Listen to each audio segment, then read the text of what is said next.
নমরুদের নাম, আজকের দিনে ইসরায়েল, নেতানিয়াহু, ফিরাউনের নাম।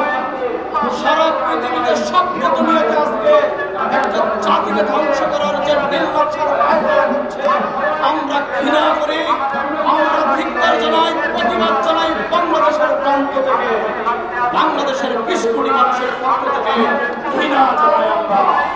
আমরা বলতে চাই, আজকের যে জাতিসংঘ আছে এটা থাকার কোন দরকার নেই। এই জাতিসংঘের নাম পরিবর্তন করা উচিত। এটার নাম হওয়া উচিত মানবতার সংঘ। জাতিসংঘ আজকে নেতৃত্ব দেওয়ার জায়গায় নেই। আজকে জাতিসংঘের মহাসচিবকে বলছি, যদি মনুষ্যত্ববোধ থাকে, মানবতা থাকে, আপনি মানুষের জন্ম হয়ে থাকেন, পদত্যাগ করুন। আজকে যে 30 কোটিকে রক্ষা করতে পারেননি, আপনার এই মতটাকে থাকার কোনো অধিকার নেই। আমরা বলছি, আজকে পৃথিবীতে প্রায় 200 কোটি মুসলমান আছে। আজকে 200 কোটি মুসলমান থেকে সত্ত্বেও 1 কোটি ইহুদির বিরুদ্ধে, ইসরায়েলের বিরুদ্ধে আমরা কিচ্ছু করতে পারিনি। একটাই কারণ, মুসলমানদের ঐক্য নেই, মুসলমানদের ঈমান নেই, আকীদা নেই, ইনসাফ নেই। একটা ইনসাফের বিশ্ব তৈরি করতে হলে, একটা মানবিক বিশ্ব তৈরি করতে হলে মুসলমানদের ঐক্য গড়ে তুলতে হবে। সারা পৃথিবীতে আজকে দেখেন, ইহুদিদের মধ্যে ঐক্য আছে, খ্রিস্টানদের মধ্যে ঐক্য আছে, নাসারাদের মধ্যে ঐক্য আছে। অথচ মুসলমানরা আজকে এক আল্লাহকে বন্দনা করি, এক আল্লাহকে সাজদা করি। অথচ আমাদের ধর্ম নিয়ে আজকে বিভিন্নভাবে চক্রান্ত চলছে।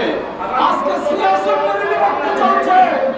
এক আল্লাহকে বন্দনা করলে মুসলমানদের মধ্যে ঐক্য প্রতিষ্ঠা ছাড়া কখনো সারা পৃথিবীতে আমাদের দৃঢ়তা, আমাদের পূর্ণ প্রতিষ্ঠা এবং জাহিদ করা সম্ভব হবে। আমি বলতে চাই, আজকে এই ইহুদি রাষ্ট্র, মুনাফিক রাষ্ট্র, সেই বেজন্ম রাষ্ট্র ইসরায়েলকে সামাজিকভাবে, অর্থনৈতিকভাবে, রাজনৈতিকভাবে এক ঘরে ঘরে ফেলতে হবে। সারা পৃথিবীর মানচিত্র থেকে ইসরায়েলকে এক করে ফেলতে হবে। অন্যথায় সারা পৃথিবীতে দ্বন্দ্ব, ঐক্য বিনষ্ট করে জাতি জাতি, দেশে দেশে গণহত্যা চালিয়ে এই ঐক্য বিনষ্ট করার ফায়দা করবে। আজকে মুসলমানদের রক্তের উপর দাঁড়িয়ে হতে যাচ্ছে, আমরা বসে আছি। আজকে বলতে চাই, ওয়াইসি টাকার মতো দরকার নেই সংগঠনে। যেই ওয়াইসি টাকা সত্ত্বেও মুসলমানদের পক্ষে কথা বলতে পারেন না। আজকে আমরা হজ করতে আফগানিস্তান যাব, আমরা ফিলিস্তিন যাব প্রয়োজনে। মানবতা সবচেয়ে বড় ধর্ম, মানবতা সবচেয়ে বড় ধর্ম। লক্ষ লক্ষ মানুষকে গণহত্যা করছে। আর সৌদি আরব প্রদেশে আশেপাশে যারা আছেন একটা বিবৃতি দিতে পারেন নাই। এ ধরনের রাষ্ট্র থাকার জন্য যেখানে মানবতা অবলম্বিত হয়, সেখানে মনুষ্যত্ববোধ অবলম্বিত হয়, সবার আগে মানবতার ধর্ম হচ্ছে সবচেয়ে বড়। তাই আমরা বলতে চাই, আজকে মুসলিম বিশ্ব মিলিয়ে এক হয়, এই ঐক্যের ডাক দিতে পারেন একমাত্র আজকে সারা পৃথিবীতে মোড়ার হাতে চুরি করে আছে।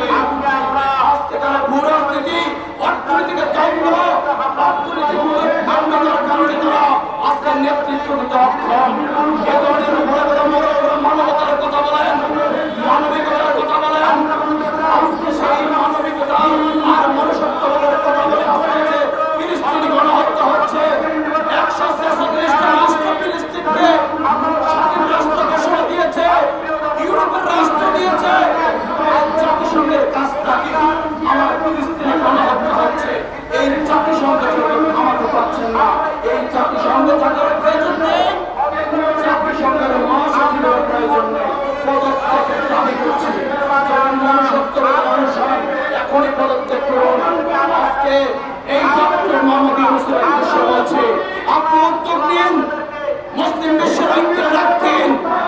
আপনার সাথে দেশের 20 কোটি মানুষ আছে, আপনি সারা পৃথিবীর একজন প্রাজ্ঞ, আপনি আলোচিত পরিচিত লোক, আপনি মুসলিম বিশ্বের ঐক্য রাখেন। আপনার সাথে দেশের 20 কোটি মানুষ দাঁড়াবে, সারা পৃথিবী দাঁড়াবে।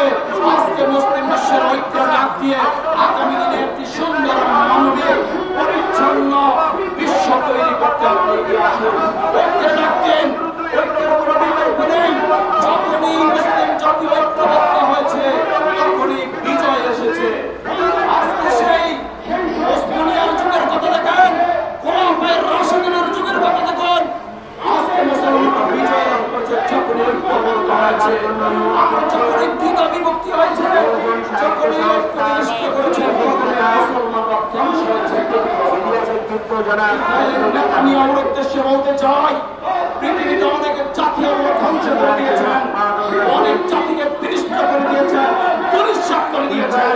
তোমাদের সর্বপরিণতি আজকে যে গণহত্যা যদি বন্ধ না করুন, তাহলে সারা পৃথিবী থেকে তোমাদের মানচিত্র থেকে সারা পৃথিবীর মুসলিম খ্রিস্টানের প্রশ্ন না, এখানে প্রশ্ন হচ্ছে মানবতা, এখানে প্রশ্ন হচ্ছে মনুষ্যত্ব, এখানে প্রশ্ন হচ্ছে সুন্দর মানবিক বিশ্বে। তাহলে পৃথিবী একত্রিত হয়ে তোমাদের দীক্ষা জানিয়ে পৃথিবীর মানচিত্র এই আয়োজককে ধন্যবাদ জানাই। প্রত্যেকের অবস্থান থেকে আমাদের প্রতিবাদ এটা ইমানি দায়িত্ব, প্রতিবাদ করতে হবে। যেখানেই অবিচার অন্যায় হবে সেখানে আমাদের রুখে দাঁড়াতে হবে, তাহলেই আমরা এগিয়ে যাব। আগামী দিনে একটি সুন্দর বিশ্ব, একটা মানবীয় বিশ্ব গড়ে তোলার জন্য ডক্টর মোহাম্মদ ইউনূসকে ঐক্যের ডাক দেওয়ার জন্য অনুরোধ করছি। এবং আগামী দিনে ফিলিস্তিনের মানুষের কাছে সাথে আমরা আছি এবং আজকে সৌদি আরব সহ ইসলামী কান্ট্রিগুলো এখনো কথা বলছেন না, প্রতিরোধ করছেন না, বিবৃতি দিচ্ছেন না। আপনাদের কিন্তু জবাব দিতে হবে, সেই বিচার ব্যবস্থায় কিন্তু জবাব দিতে হবে। সেই দিকটি জবাব দিবেন, এখনই ঠিক করুন, এখনই প্রস্তুতি নিন। আজকে ধ্বংস হচ্ছে ফিলিস্তিন, আজকে ধ্বংস করছে গাজা, আজকে ধ্বংস করছে রাবাত, আরেকদিন ধ্বংস করবে ইয়েমেন, আরেকদিন ধ্বংস করবে তুরস্ক। কতদিন বসে থাকবো? এবারে একটা মুসলিম ধ্বংস হবে যদি ঐক্যবদ্ধ না হয়। আর যদি ঐক্যবদ্ধ হয় ওই ইহুদি খ্রিস্টান নাসারারা, তাহলে সাহস করে না মুসলমান